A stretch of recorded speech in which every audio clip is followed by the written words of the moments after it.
You are listening to the Music Mondays with Mazement podcast. You can find episodes of this podcast on Apple Podcasts, Spotify, or Stitcher. You can also find more information at musicmondayspodcast.com. In this episode, I'm not only going to tell you some of the latest and greatest news on my end, I'm also going to tell you some of the latest in the music industry itself, give you a fact, and introduce an all-new artist on call that you do not want to miss. Here it is.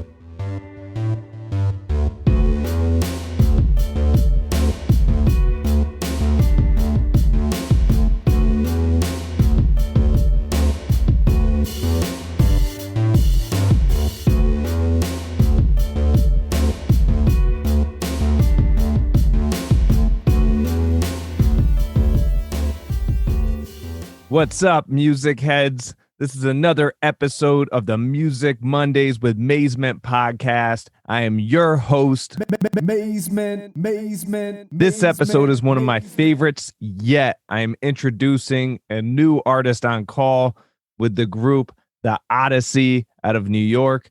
They are exactly what I want to hear in the music industry right now, mixing genres and doing it in a way that most people didn't think to do. So I can't wait for you to meet them. So we're going to run through things a little quicker today than usual, just because we have so much to fit in such little time. To start things off, I will say that the single I mentioned last month, titled On My Grind by Nerdy G, who's under my label, is now available, as well as the music video that I produced as well. You can find this video on YouTube under Nerdy G's channel. Otherwise, go to his social media at all the social media, facebook.com, instagram.com/thenerdiestg.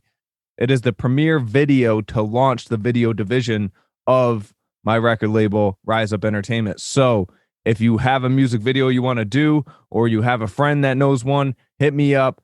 Otherwise, check it out. Let me know what you think of this one. We have more in the works, so stay tuned for more on that. Other than that, the single is available on Apple Music, Spotify, wherever you listen to music. Go check that out. On My Grind by Nerdy G. Let's get into a fact. Music Mondays, music facts. The music genre known as funk was first originated in the 1960s. Music Mondays, music facts. Method Man and Redman went at it in a versus battle on 420. Ironically, I don't think it was ironic. I think it was totally deliberate. But you got to check it out. They showed their personalities. If you're big fans of Method Man and Redman like I am, it was worth the watch. You also get to reminisce a little bit on some of the hip-hop classics that they've released. There were a few Earth Day performances worth noting. A lot of people don't really categorize Earth Day as a big thing, but Justin Bieber, Maluma, Amy Allen, I believe, they had some special performances. You can check them out. But the reason I'm bringing this up mainly is because I think I mentioned on this podcast, like over a year ago, I started a vegan diet. I'm still sticking to it. Over a year later. But and I've also done a lot of research in the meantime to keep up on it, and stay with it and whatever. But either way, that's besides the fact. If you still eat meat, no hard feelings. It's just a personal preference. But I did watch the Seaspiracy documentary on Netflix, and it really goes to show how bad commercial fishing has gotten overseas and around our coast as well. So check that out if you have any interest in, conservancy or anything like that, to, ocean life or whatever. It sounds like, to some people, it might sound stupid or whatever, but it really hit me, and I felt like I had to bring it up here because it is important, and a lot of people don't realize how important ocean life is to us on land here. So check it out, Seaspiracy. That's just one. There's many more, even on Netflix, or research articles if you want to get involved. I have some resources myself that you could donate to or whatever, but just hit me up if you want any of those. Music Mondays at mazement.co. But other than that, yeah, there were a few Earth Day performances, like I mentioned. Those are worth checking out. And the final piece of news that stuck out to me was Logic and Madlib teamed up to form a duo. Now, this all comes after Logic posted, I believe, on social media that the only person that could take him out of retirement is Madlib. So obviously that was deliberate. But their new group is called Magic. So it's Madgic. See what they did there? So it's worth checking out. I can't wait to hear more from them. I believe they have one single out so far. So go listen to it. It's kind of cool to hear these, different artists collaborating and hearing different angles, in hip hop and other genres all around. My goal is to make this podcast more diverse with genres. I want to mix in, like, as much as I say I hate country and all that, like, I realize how talented of a genre it is, pop music, all that. I obviously, factor in some of those here and there. But if you have any suggestions, let me know. I want to, talk about your interests as well and, help my interests grow a little bit. I mean, that's part of the reason why I keep implementing different segments on here.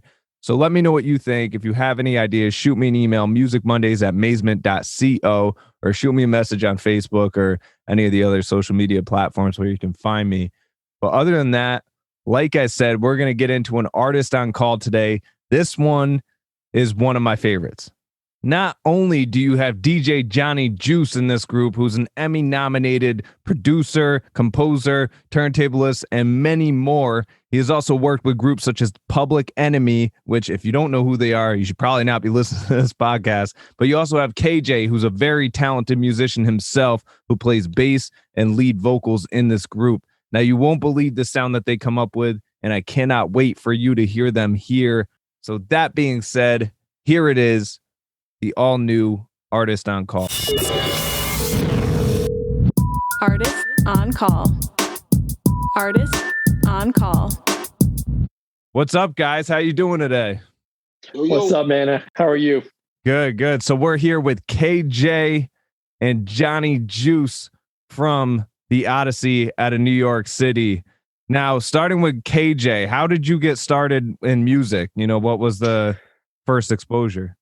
My first exposure was my best friend from home, Keith, who was into music his whole life, and everything that he liked, I liked. And one day he wanted to start a band. And of course, the band had like 19 guitar players and 10 drummers and no bass player. So he's like, you're it. And after he explained to me what a bass is, I fell in love with the instrument and, been in love with it ever since. That's dope. Now, what about you, Johnny Juice?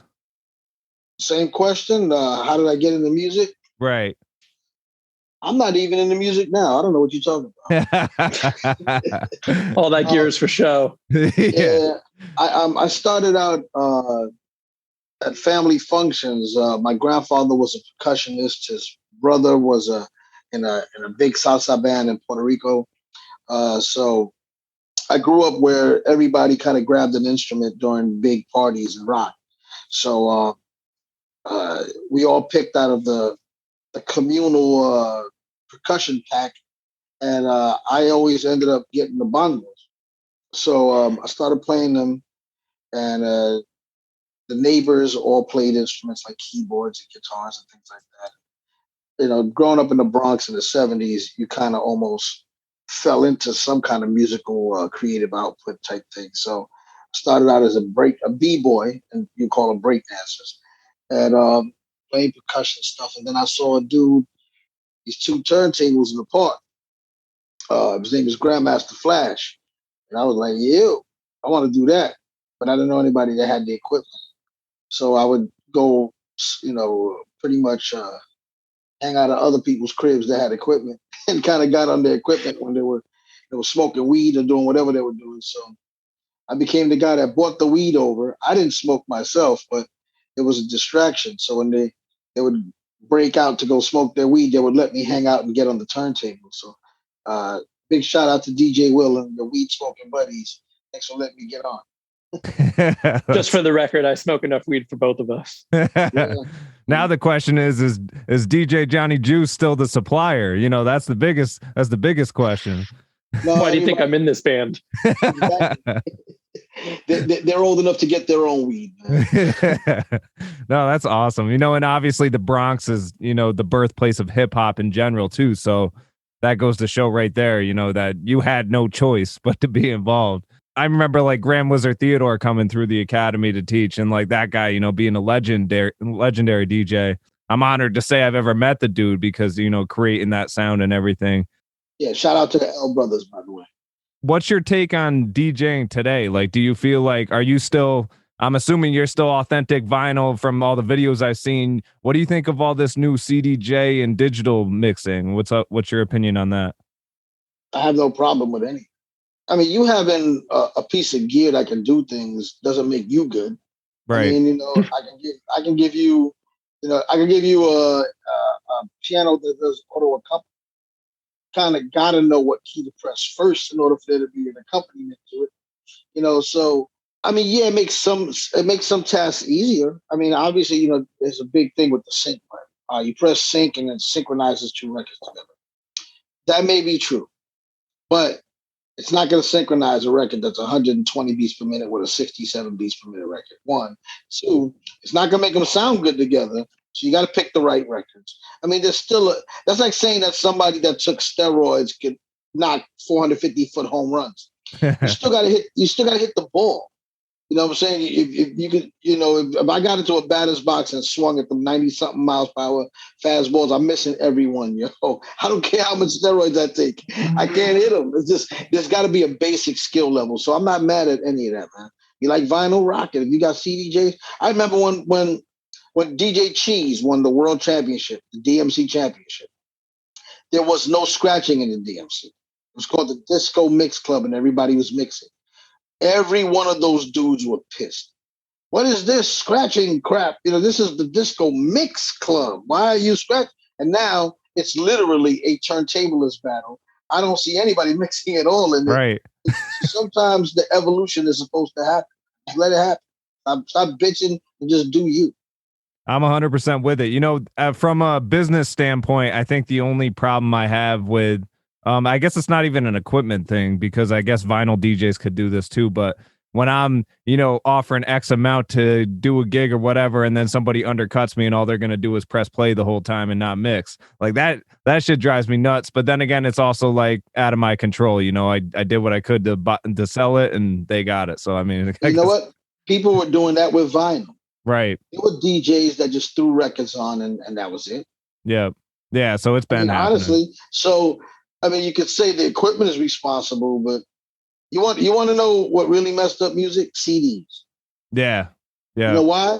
Because now you could fast forward through the songs you don't like on an album. So now, after CDs came out, you had album cuts. There was no such thing as an album cut. You made as many good records as you could. You did an album and that was it. And then somebody said, yo, you can just skip over that record entirely. Screw it. You can even program it. 3, 2, 5. Forget about 4. That one sucked. So now you throw it on the album. It's filler. It's just an album record. So, but, why are we worried about any of that shit, man? We make hot joints. Me and KJ, we making a whole album full of bangers.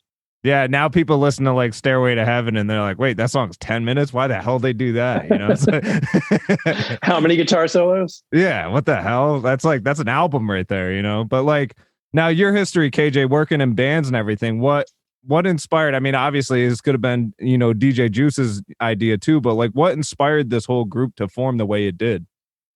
Yeah, I mean, my background is in jazz. I studied jazz.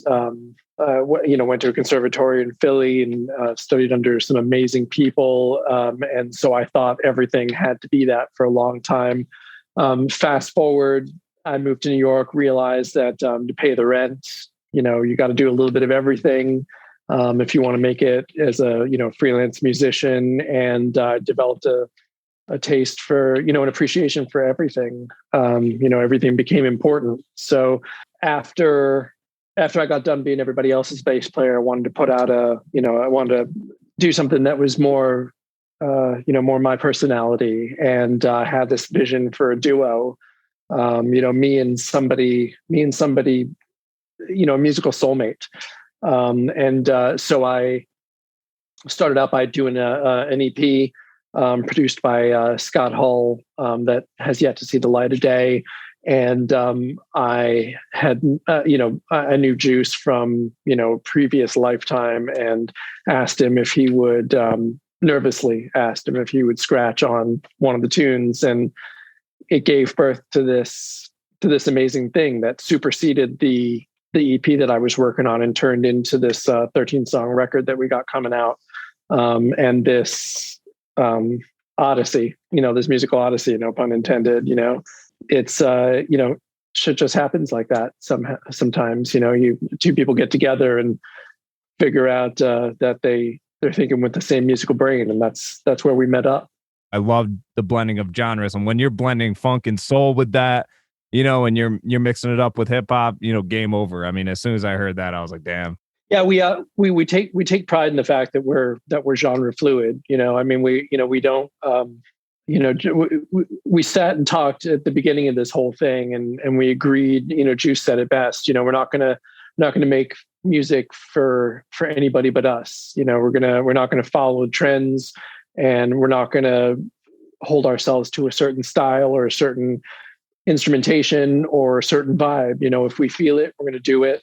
And if you like it, then you like it. And if you don't, well, all right. Hip hop DJs in the 70s were essentially what me and KJ are doing. There was no hip hop records. There was no rap records in the 70s until 79. So what were people DJing from 73 to 79 when hip hop started in 70? We were DJing all types of records, salsa records, reggae records, punk rock records, you name it, we found something funky, right?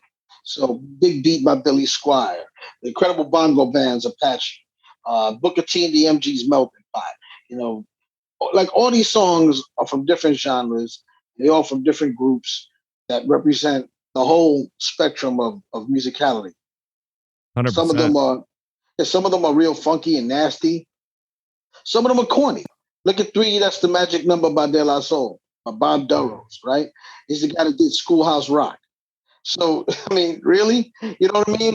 You can take Creedence Clearwater Revival. You can take anything. That's the whole aesthetic of hip hop. So why would that stop there? Now, I'll tell you why it stops there. Because a lot of the guys that eventually came into the rap genre and the hip hop thing, they didn't play any instruments anyway. So you're around the like-minded people that were kind of the same thing. And the bands usually stuck together. They were over there in that corner. But think about this. Suck MCs. Who did the music for that? That was Orange Crush. Remember Orange Crush? Orange Crush did that song, I Want Action. I Want Action. They were actual band, right? Right. It was Allison Williams on vocals, who eventually got to deal with Def Jam later on. Curtis Blow was in that band. Larry Smith was in that band. Davey DMX was in that band. You see the trend here? The whole bunch of cats that end up going into hip hop that played in an actual band. Larry Smith ended up producing Run DMC and Houdini. Davey DMX, same thing. All of these dudes took their skills and went that way. But a lot of them didn't come back, right? But I've always worked with phenomenal bass players and guitar players and keyboard players. Vernon Reid played the guitar, Sophisticated Bitch on Public Enemy's first record. You know what I'm saying? Eric Sadler from the Bomb Squad was a multi-instrumentalist.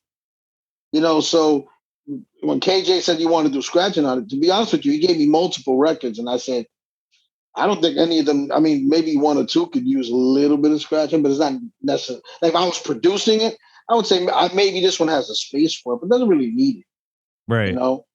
And I was thinking as a producer, really, not as a DJ, which I was pretty much overstepping my bounds there. So I'm glad that I'm glad KJ didn't stick a foot in my ass. But I was like, listen, when I listen to things that I'm working on, I kind of it's about the song, it's about the group, it's about that. It's not about me. I mean, of course, I could get on any record and show off for like 20, 30 seconds of soloing, but that doesn't serve the record. So, KJ was like, hey, you got any beats laying around? I'm like, yeah, and when I sent it to him, he could have easily been like, nah, son, because some of the beats I sent to him, a lot of them actually, I've played for cats that were good friends of mine, like Charlie Brown from Leaders of the New School, who he's been my MC since before there was a Leaders of the New School, him and Buster. So these guys I knew, and they were like, "Nah, I'm good. I'm good." Nah, they passed on those beats. So I'm like, but I loved them. I'm like, he's got some life, man. Somebody got to bring him to life. I sent him to KJ. I'm like, he's probably gonna say the same shit. Like, nah, they're whack. And when he came back and says, "Hey, I can work with this," and the first song he did a chorus to it. I gave him a title. I didn't give him anything else and the beat. He came back with literally the same exact chorus that I recorded on it, but I didn't send him my vocals on purpose. And I'm like, as soon as he sent that back, I'm like, this is the one, man. That's exactly what I was gonna do, and I didn't tell him. That's so dope. Yeah, I was like, yeah, the same feeling. I mean, that this is the one moment. It was, the thing I remember about doing that EP that I got Juice to Scratch on that never came out was that I could never make it feel like I wanted to feel. It wasn't groovy, because I was doing all the programming myself, and that's just, I have a lot of talents. This just doesn't happen to be one of them. And he sends me these beats, and I'm like, holy shit, this takes care of what to me is the most important thing. I just wanted to move. I want people to want to shake their ass, when they hear it. And, I was just never able to do that. And he sends me this shit and I'm like, oh my God, I can write a song on top of this and people are still going to shake their asses. That's all I wanted. It's kind of crazy how in depth what you guys are doing is, and people from the surface, like a normal consumer is just going to look at it and be like, oh, this is a DJ with vinyl and this is a guy with a guitar and a microphone, something like that, something simple. But what they don't realize is the genres you're blending go back so far and have so many elements involved that it's like insane. Like look at hip hop, over time. Now it's all like you hear a lot of samples from the 70s, from the 80s. You hear all this stuff. It's all in depth. But not only are you scratching, beats that might be using different elements in hip hop and might be doing a little funk, some of this, you also got KJ on the guitar singing with a sound that's like from so many different angles. On that note, though, like who are your influences, behind, learning guitar or singing like that? I'll start with you, KJ. Like who are some of your influences? Well, to be clear, I'm a bass player. And I play bass in the band. But my influences, I don't know, I guess in the beginning, I fell in love with guys like Stanley Clarke. So much so that I went to the school he went to, University of the Arts, which happens to be one of the oldest conservatories on the East Coast. And when I heard he went there, I grew up outside of Philly, so it was sort of a natural thing. But Stanley Clarke, Jocko, Anthony Jackson, and then the guys I studied with, Gerald Beasley and Lincoln Goines, people who take the instrument and take it a step further. Bass started out as a support instrument. It was like the thing that you stuck in the back of the orchestra that made the rumble, while everybody was watching the violins. And then, it's always been the people in the back of the band. And I love that I love the bassist support role, but there are guys throughout history who made it more than what anybody ever thought it could be. And when I finally understood what bass was and heard the different implementations of it, I was automatically drawn to great soloists and great guys that just did funky grooves and that played melodies instead of just the support. And don't get me wrong, I love the support. I'll fucking groove for hours with a good drummer or a good beat. But there's more to it. So that's my influence. And as far as singing is concerned, I came late to the game. I always loved pop melodies. I always loved good, well-written songs. Singing for me was always a means to an end. I wanted to be able to vocalize because it's an incredibly natural instrument. It's the most fundamental human thing you can do in music. But I never trained as a singer like I trained as a sideman and as a bassist. But I guess if I had had some loves and influences, I have to say Sting. I love his voice and. God, there's so many great people, but the reason I can't come up with a good name is because I don't consider myself a singer. I'm a bass player who sings. What about you, Juice? my influences were actually non-rap and hip hop influences. When I first started scratching, I started to scratch like a percussionist. So when you hear my scratches, like you're gonna get yours on Riot Starter, you're hearing you're hearing a bongo rhythm or conga rhythm. So my influences were like Ray Barretto on the congas, um, bongoceros like Roberto Roena from Fania All Stars, um, uh, rhythmic uh, soloists like guitar players like George Benson prior to his singing career. He was playing with people like Brother Jack McDuff because he had these incredible guitar licks, like on My Three Sons. And that's a scratch solo. You know what I'm saying? So my scratches were influenced more by musicians than they were by actual DJs.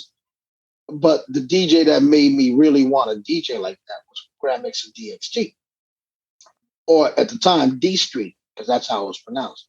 Now he's also an actual drummer, an accomplished drummer, and it's no coincidence that a lot of these phenomenal rap dudes and hip hop people come from that background. Rakim's aunt is Ruth Brown, the blues and soul singer. And he also plays saxophone. DJ Premier also plays horn. So when people make this romanticized notion of hip hop being dudes that couldn't play instruments, that were just playing their $5,000 DJ sets because they couldn't afford a $200 trumpet, I laugh at that. I'm like, really? That's what it was? We couldn't afford these instruments, so we just bought out more expensive crap to rock in the park. No, they choose to use the instruments. So I would say DXT, of course, Grandmaster Flash, because without him, where would any of us be? And also B-boys. I learned from B-boys like Spy and Batch and Beaver, and watching those dudes. And B-boy and DJing is a very physically rhythmic thing. You got to use your hands and your arms. And breakdancing, as you guys call it, B-boy and rocking, the term is rocking. That is the most purest form of expression. There's no instrument needed but your body. Right. So I used my b-boy sensibilities and rocking to inform my DJing, because when you move your arm, because it's funky, that helps you move your arm when you're scratching a record or when you're playing a bongo or whatever. So those are my influences overall. But you can mix a million people in there: Earth, Wind, and Fire, Sly and the Family Stone, James Brown, of course. So I can go on forever, but you could go and pick any one of my 70,000 records of vinyl that I have, and all of them at some point with some kind of influence. Well, that's dope. And it definitely goes to show, like, a lot of the people that, are still out there that are like, yeah, turntable isn't an instrument. It's like, well, some people could prove you wrong on that on that notion. Yeah, they're absolutely wrong. Especially the way you're playing it, or other DJs like you, that are similar, that are doing different things with the instrumental portion of it, rather than just spinning different songs that are out there, just to rock parties or whatever. Tell me a little bit about your single "Bang Bang." Bang Bang is, to my mind, one of the most important songs we've done so far. It's a modern protest song. It couldn't possibly be any more relevant than it is today, because of the just ridiculous bullshit that's going on with race relations in this country. It was written on Martin Luther King Jr. Day. I don't know, a couple of years ago. Juice sent me this. One of the beats that Juice sent was the basis for that song, and I was, he fills up a folder of stuff for me, and I'll listen to it and just during the writing process find something that feels like I'm feeling that day. It was MLK Day, and Chuck D had posted something on social, I guess, and I followed him, and it just occurred to me that I had this overwhelming feeling that we're no further along today than we were in Dr. King's time. And I was feeling dark and pissed and angry. And, this beat that Juice sent just perfectly encapsulated how I was feeling at the time. And I started writing those lyrics about Dr. King, but also about Trump. And because that was the height of my frustration with the Trump administration, that whole horrible episode in America over the past few years. And this thing, it came together, and the words came out fast, and we did what we normally do. I took Juice's beat, put something on top of it, sent it back to him. He put something on it, sent it back to me, back to him, back to me. All of a sudden, this thing came together like it was meant to be. And I, of course, Juice and I were talking about it at the time, the how it came about, and the fact that I was inspired by something Chuck said for the lyrics, and obviously Juice and Chuck go way back. So Juice is like, well, let's see if Chuck will do this, and he agreed. I don't know, you can tell that part of the story, Juice, but there's nobody else who could have done it, just nobody. I went to Chuck's house. I tied him up. I said, "You're going to do this song, and there's going to be problems." I hit him up, and I'm like, "Yo, man, check this out. This is what we did. What do you think?" He's like, "Yo, what do you need me to do?" I said, "Do a verse, yo." So he's like, "Cool." So I left the space for you. So what's up? So he did it. He sent it back. I flew it in. Came out perfect. And then when we did the video, Ato Asando was the director of. I just so happened to catch Chuck at the right time. He happened to be in New York. He's at the crib. Like, yo, we need to film you for this. He's like, all right, I got 20 minutes. So he ran over there right before he went out for dinner with his kids, and he set up a little black screen. Boom, we recorded him doing his piece, and we were out. Chuck is extremely busy, but he can be accommodating if he believes in what you're doing. And he believed in this project. I mean, I'll be honest with you, he believes in almost anything I do. So, but I don't like him to do things just because it's me. Like, all right, I'll do it because, you're Juice. I'm like, listen, if you don't like it, then just tell me you ain't doing it. I'd rather you just tell me that, because I don't want you to half-ass something, or mail it in. And Chuck is not that kind of a person, but Chuck is a very loyal dude. And we've got some great dudes on this album. Like, we got DMC from Run DMC. We got Charlie Brown. We got some cats on this record. We got NY Oil, a.k.a. Cool Kim from the UMCs. Yes, we got some dudes that happen to be friends of mine as well as people I respect. And I tell all of them, you hear the song and you don't like it, don't get on it. Don't just be like, well, I'm going to get on it because Juice is my man. Which makes it more, it makes it a little more special. Like, yeah, you want them to believe in it. And DMC's wife heard so we sent them and was like, yo, you need to go in the studio that night and record this. Like she told him, and he told me the story. He's like, yo, Zuri said, you better go and record that tonight. And he sent it the next day. DMC's first the next day. And he don't have a home studio, so that tells you a lot about Dallas. The reverse is true too. Like, Juice and I agreed, like, even if a great MC, that with a name that could help us out marketing wise, said yes, we wouldn't have them on a track unless we agreed that it made sense musically speaking. Nobody else could have done that track that DMC did. Nobody else could have done the track that Chuck did. These guys, you hear it and there's absolutely no way it could be anybody else. Juice also brought up the video that Otto Asando directed, and I feel like it's worth mentioning that I feel like the video is just as important as the song, because what it does visually, it tells the most incredible story of this dystopian future that we all felt like we were headed to when that schmuck was in the White House. And it's worth checking out. It's on YouTube, youtube.com/The Oddysy. Actually, yeah. And if you're watching this episode right now, I know some of you are, driving around in your car listening to this podcast, but if you're watching Pull this, over. yeah, seriously, pull over, go on YouTube, look it up, youtube.com/the Oddysy, and that's ODDYSY. Otherwise, this episode, the video version of this episode will show the music video. So check that out. We're actually going to get right into it, and then we're going to get right back with the Oddysy here on Artist on Call. Martin Luther King 20 minutes ago died. I would like to take this opportunity to ask Reverend John Genzel, the jazz minister, to lead all of us in prayer for Martin Luther King and the future of all civil rights movements.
What you ought to do, what it can say to you. You still ought to listen to Minister Farrakhan. Cause a brother like me said, well, cause my records, they all still sell.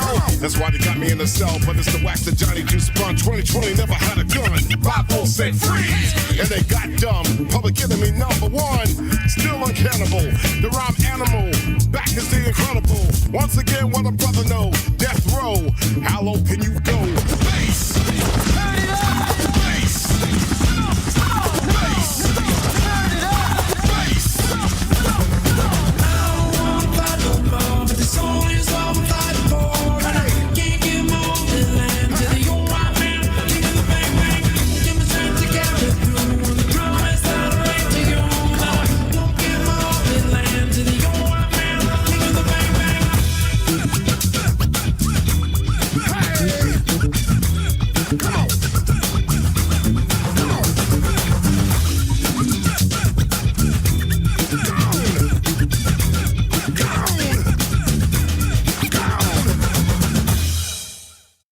That was Bang Bang by the Oddysy. You spell their name as Oddysy. You can find that on all major digital streaming platforms. You could also find that on YouTube, where you just saw it if you're watching this. That was dope. That was dope. You know what I loved about Chuck D's part too is he had those cliche Chuck D lines, the legendary lines people know him about. He was just bringing them back, resurfacing. And like, not only that, but like, I don't even know where to start on this record. Like the fact that you have the authentic sound of, hip hop blended with the funk. Like, I love the sound. The only thing I've ever heard that I can compare to it would be something like Beck. Something Beck used to do, stuff like that. And I mean that in the best way. But like, right? Oh, absolutely. And like, that's the only thing. But as soon as I heard it, I'm like, damn. And like, I'm so curious to see what you guys have coming up next. I'll take Now, Beck. Beck is a millionaire, right? yeah. See, so you'll take that. So now you have a project coming out soon, right? Yeah. We do. We have a full-length record, 13 songs long. It's called "You Must Be Just Don't Know Who I Is," and like Juice said, it features some just absolutely iconic voices on it. It includes "Bang Bang," a new version of it includes a new version of everything we put out so far. It's in the mixing stages now, and we hope to have it out in a few months. That's dope. Now, and like I said, DMC, I met years ago as well, and him being on that album, I can't wait to check it out as well, despite the rest of the sounds that I'm digging so far. But DMC, actually, I met him back in 2001 or two, one of those, when I was at the academy down there. And he was actually going to DJ my like graduation party up in Connecticut, or not DJ. He was going to come rock it. He was actually going to come spit and do stuff. Not DJ. That's amazing. But so I hit him up. I'm like, hey, come up, do this party. He's like, oh, okay. And we're like getting it final. And then he goes, where is it? I go, Salisbury. He goes, where's Salisbury near? And I'm like, we live in the sticks, dude. Salisbury's near nothing. So like, I didn't even respond to that because I'm like, you know what? He's not coming anywhere near Salisbury. It's in the middle of nowhere. So turns out like I hit him back and like you could just tell it was in the sticks. So he's not coming to the sticks. So Rob Swift ended up, being in his place. He ended up coming up to Rocket. But first of all, you should have said Salisbury. You know why? Because D is that dude. Like D lives in New Jersey, and I was doing this one radio show way out in Stony Brook, which is a couple of hours out into Long Island. It was far from me, and I live on Long Island. You know what I'm saying? So it was up there. This guy, my man DJ Oxygen, was doing his final show after 20-something years of doing his radio show. And I said, D, why don't you call in? Because he's a huge DMC fan. Call in, shock him or bug him out. D drove out with his son. And he hits me up. And I'm like, yo, what's up, man? I said, you don't call me, call the radio show. He's like, no, I'm downstairs. You got to open the door. I'm like, what? So I went downstairs, opened the door, and there was a marathon. This was like 2 days straight they did this, right? Yeah. So he stood like the whole night. He was answering phones. It was crazy. That's freaking nuts. So yeah, I guess I should have taken him up on that offer. G would have came out to Salisbury with some steak sauce. So yeah, the best part was like even Rob Swift coming from Queens, he was coming up the road, and I think like my cousins were walking on the road or something. He's like, where am I going? Like the driveway's a mile into the woods, so it's like, good luck, buddy. You'll find us somehow. But wait till you hear the rest of the album. The rest of the album, as much as you think this is some kind of crossover, there's stuff that'll definitely blow your mind with some of the other stuff. Oh, I can't wait. You can hear down there ballad-like stuff. You're going to hear instruments like santors and Middle Eastern instruments on some of the records. You're going to hear a lot of stuff. Now, some of the stuff sounds like samples. A lot of the stuff sounds like samples. Most of it is played. Yeah. By either KJ or myself. Or some we had my boy Neil Faison played on guitar and Bang Bang, as well as a couple other songs. We had Gary Scheider's son from Parliament Funkadelic, played guitar solo on one of the joints. Bones on bass. Oh yeah. There's a song that I don't play bass on that Juice's friend fucking killer bass player. Bones killed it, yeah. Damn. Yeah, so my man John Montalbano from My World. So we got some great musicians on there. Not to mention another great musician that you see right here, KJ, rocking on it.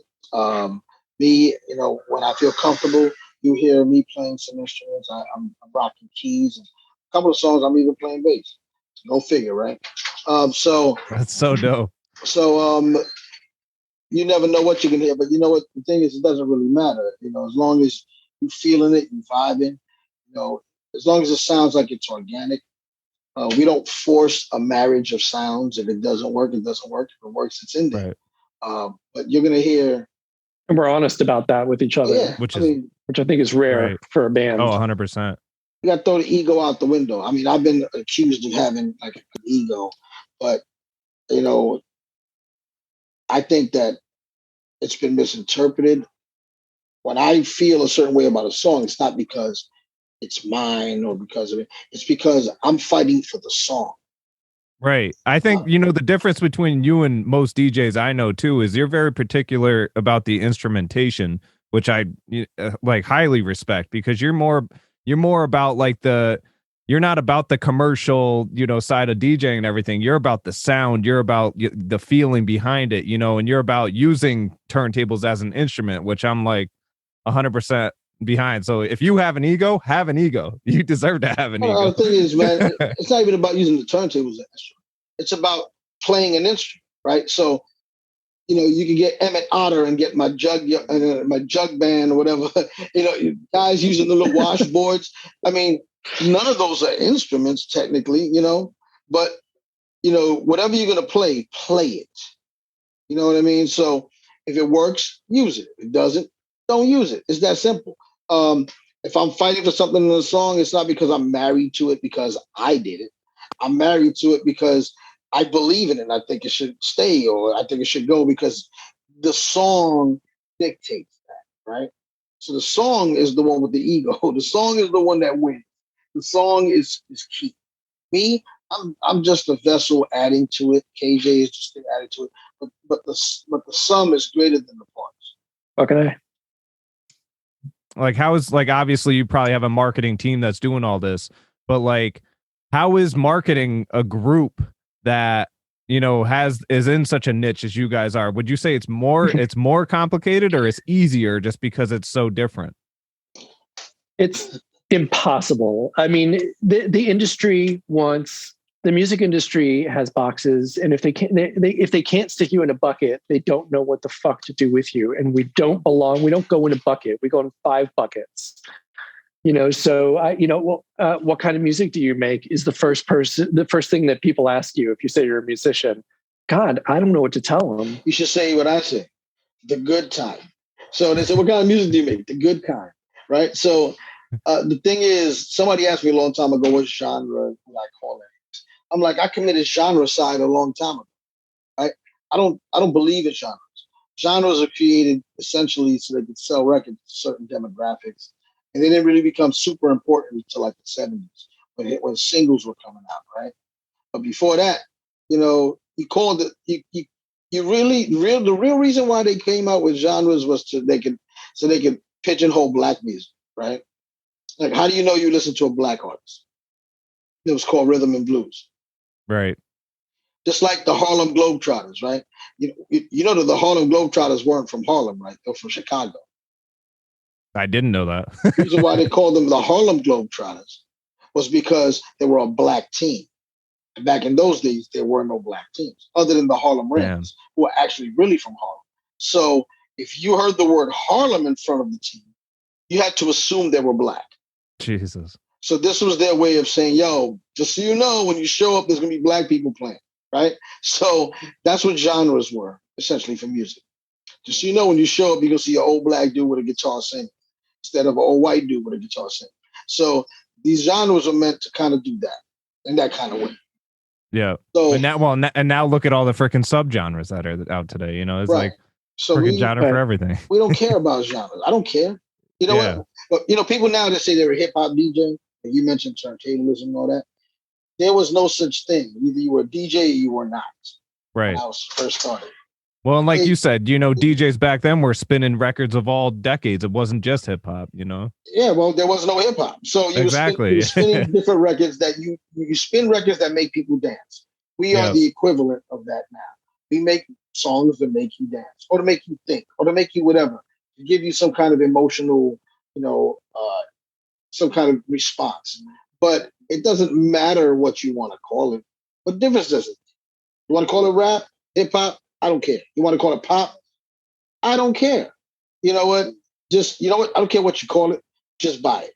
We don't have any marketing team because even the marketing team will sit there and go, I don't know what the fuck to call this. So we've had, we've met with a lot of people. We've had people work with us, but they're in the industry too, and they need a bucket too. It's somebody, we need a, what was the Beatles manager, Brian? We need somebody who, who's ready to, to throw away the real book, the rule book, and how are these new sounds created? This is how, you're creating your own sound, and you're forgetting, about. I feel like when you're in a genre, when you're accepted into like, oh, I'm just funk, or I'm just this or just that, you're limited. So say if I did get inspiration, if I was one of those artists and I was getting inspiration from this way or that way, I can't use it. Because I'm stuck in this one genre. I mean, yeah, I could convert it and try to use it in my own way, but it's totally like what you said, like it's segregation, and you're totally being limited, to what you can do. So I'm 100% on board with what you guys are talking.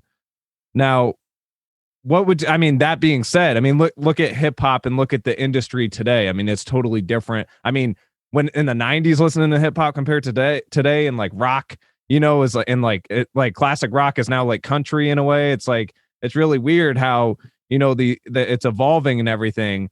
So it kind of just goes to show you these people were already, extending what they were doing by having the same mentality anyways, but you guys are doing it in a totally different way, by blending all these genres that you are into your own style. But that's always happened. Like when James Brown created whatever he created, what was it before that? It was rhythm and blues, it was soul, whatever you want to call it. But, people started calling it the funk, and people said the Godfather of Soul. And those names didn't exist before somebody decided to market that. The term salsa for Latin music, that term didn't exist until Izzy Sanabria from the Fania All-Stars created it. It was called mambo. Remember the Mambo Kings? It was called pachanga, charanga, whatever the popular dance was called. And then to separate what they were doing, Izzy was the guy that did their record covers. He did the graphic design on their album covers. And they asked him in an interview, what is that you guys are playing? Because salsa, mambo and that kind of music, son montuno from Cuba, they always talk about the same things. Food, women, how great the island is. And then you have these guys from Fania talking about how ghetto it is in the city, how you get hurt if you walk on the wrong side of the street, and things like that. Or like Aguanile, where Hector Lavoe goes to for lack of a better word, a witch doctor, or what we call there's a religion called Santeria, right, in the island, but it's the same. It's Yoruba. It's Western African Yoruban. He goes to Yoruban priests to get rid of his sins, to wash it away from him before it drives him crazy. And who talks about that in these happy, mambo records? No one did. So the music, while technically came from mambo or son, they're like, but what is that? And he said, that's that salsa, man. He just came up with the term. I mean, sauce, right? So traditionalists like Tito Puente were going, they asked him, what do you think about salsa? And he goes, I'm a musician, I'm not a cook. He hated the term. He's like, oh, why? Who uses that? He didn't like them until they picked up Celia Cruz. And he was a huge Celia Cruz fan. So now all of a sudden he's like, all right, I got to listen to these guys. Meanwhile, the irony is it created this whole new style of doing that by basically saying, we refuse to let you call us anything. We're gonna name what we are. And guess where all of that occurred? In the Bronx. Right. When did it occur? Right before hip hop. Is that a coincidence that all of that happened in the same area by the same type of people living in the same conditions? I don't think so. So hip hop is literally an extension of the same conditions that created salsa. But here we are, we're doing the same thing now, me and KJ. So maybe we should just name it whatever the hell we want to, and hopefully it catches on. You know what I'm saying? So I don't blame you. I don't know. Let's call it salsa. Yeah, salsa. We call it salsa. Guanabana. Guadamara. Here, you heard it first. We created genres on this podcast. Now, how have you guys been handling this whole COVID thing over the past year with music and everything? Obviously, everything's been on pause and we can't do much. I mean, now it's starting. I mean, I just got my second shot and think I'm feeling all right. Do I look all right? But like either way, like how you guys been handling it? Taking my second shot right now. I mean, the thing is that, you know, we made this entire record on Dropbox. You know, I mean, we've been sharing files. I mean, we're kind of digital natives as far as music is concerned in that way. You know, we're nerds. Yeah, we're geeks. I'm with it. Yeah, like I was saying before, you know, Drew sends a beat and I send back a melody, and he sends back a percussion part, and I send back whatever, you know, and so it was kind of a natural transition for us. You know, when, you know, in the quarantine, there was just, I don't know, I guess there was just a little bit more time to work on the stuff, and but not much about that changed. You know, I mean, we've been in the studio together, but we don't have to be in the studio together. And I think that's cool about us. I think, you know, we're both very I think we both appreciate being able to create in a solitary environment. I think I work better that way. I'll say that. I want to be able to, I don't need somebody looking over my shoulder, and I don't need to explain anything. When it's right, I'll send it, you know? And so, I will say one thing, and that is that, possibly much to Juice's dismay, I redid a lot of the shit on the record during the pandemic. I'm like, well, we're locked in here, and I know I can do better. And, you know, I went on this sort of journey of discovery and, you know, found out how to do my shit better. And some of the stuff on the record, I just completely recut, because why not? Yeah. I did the same thing, except it was new stuff. So now KJ has a whole bunch of new shit in his Dropbox. It's like, I got a whole new folder of stuff to write. It's like, we can't use that on this record. I'm like, well, fuck it, use it for the next one. And that's dope. Now, when you're talking about personal spaces, I see both of you have like pretty active backgrounds. Now, KJ, like, tell me a little bit about like the bass guitars you have on your wall and the art. Like, what was the inspiration in that room? Well, my primary bass is Federa. I've been with so Vinny Federa is like the Stradivarius of his generation. He's a Luther in Brooklyn. His partner Joey Laricella, and they made this thing, which is custom made for me. It's one of a kind, and you know, it was like writing a song with somebody. I went and hung out with Vinny in Brooklyn. They've been in the same shop for, you know, the 20 something years that I've known them. And, you know, we sat down alone and talked together about, you know, the sound that I had in my head. And then he brings me back and he's like, well, this piece of wood right here was dredged up from the bottom of a river, and he knocks on it. Wow. And this has got a hollow sound, but it's wide. And then this piece of wood I found from, you know, I had it flown in from Colombia, and he knocks on it, and, you know, and it has this characteristic, and together we just sort of created this thing. Wow. So that's my main instrument. The stuff hanging on the walls, I mean, there's another Federa behind me. You know, the other two basses are sort of the obligatory Fender P bass and Fender Jazz bass, you know, because you got to have it. And the upright behind me. And then that piece of art behind me is Keith Link. He made that. And that is, that's the guy who introduced me to bass in the first place. And then the one directly behind my head is my dad, who is a retired architect and now an artist, a visual artist. That's incredible. Hey, we're talking about an inspiring room, you know? Seriously. Yeah, and then amp-wise, same thing. Nick Epifani is like Vinny Federa, but he makes amplifiers, and you know, just, you know, these sort of my old Italian uncles. You know, they take care of the bass community and hand make the best shit on the planet, as far as I'm concerned. Oh, it looks like it. I just got shit that I buy in the stores, man. I'm not fly like KJ. I have to make me custom shit from woods and you know, carved out freaking tiki torches underneath the seat. I have standard 1200s, as everybody would have. I have a rain mixer. Actually, I have a few set of turntables, so I have a bunch of mixers. I do have. I should mention that Roland has been very gracious and has been helping me out with equipment because we have a little artist agreement in place, and they have been helpful in me restocking my go-to gear, rocking the RC 505 loop pedal joint. Sick. I do have a VT4 voice processor and a JDXI keyboard with vocoder built in. I should also mention the fact that I'm a longtime Tascam endorser. Neil Faison, who played the guitar on Bang Bang, works at Tascam. He's been a brother of mine for a long time, leasing us with the Model 12. I have some other crap laying around.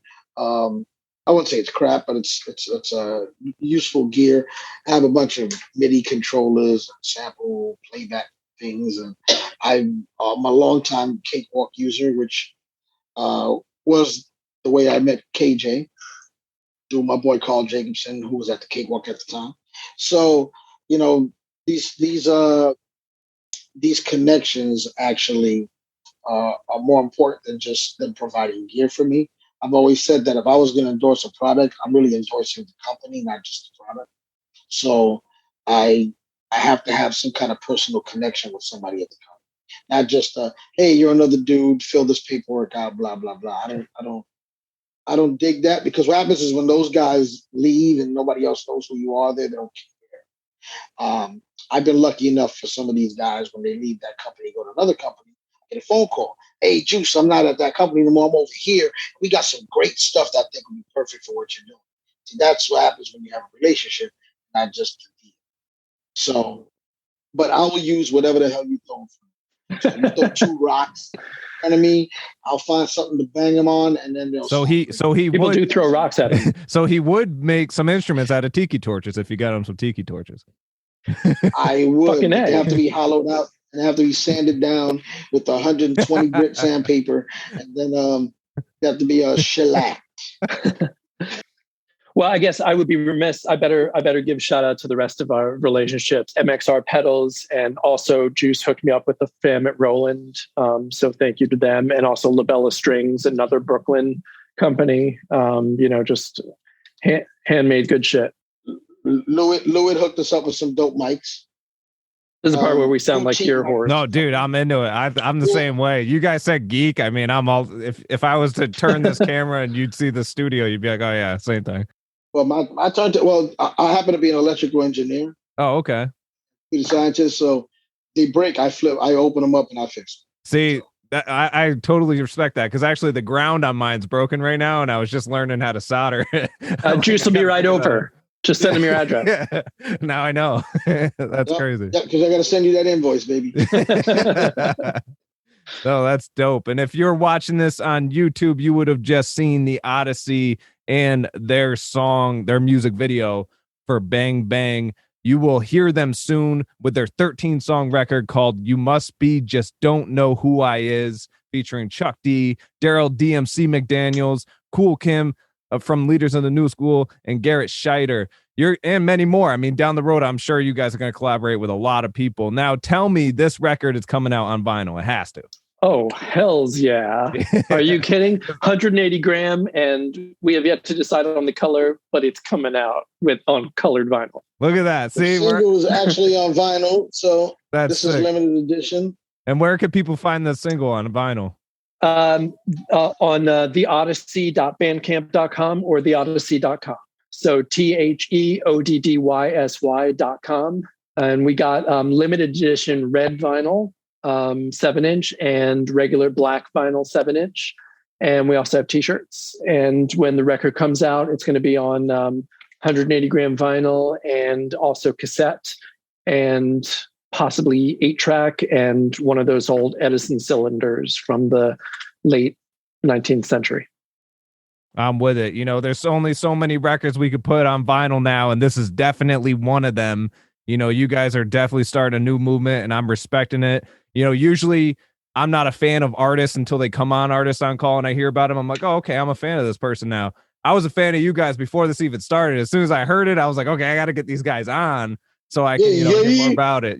So I'm with it. You got my support all the way. Anything you need, let me know. But otherwise, anybody listening, go check out the Oddysy.com. That's Oddysy. Same spelling for the Oddysy.bandcamp.com, Instagram.com/the Oddysy. Thanks for coming on, guys. We'll definitely be in touch. Thanks for having us on, man. As you could probably tell, we didn't really dive into too many of their backgrounds as much as we usually do, but I really enjoyed that conversation. I hope you did as well. Please don't hesitate to let me know what you think on social media. Hit them up as well. Don't hesitate. TheOddysy.com. You already know the spelling of that, Oddysy. And let me know what you think. Music Mondays at mazement.co. Hit me up at on the website, musicmondayspodcast.com. I didn't intend on this episode going as long as it did, so I don't want to keep you too long. There will be more news coming this month, so stay tuned on all social media platforms. Subscribe wherever you can to either this podcast or me personally, Mazement. You can find me on all social media platforms as well. Hit up my label as well, Rise Up Entertainment. We have a lot of great things coming your way in 2021. And do not forget to go check out On My Grind by Nerdy G on all major digital streaming platforms. But until next month.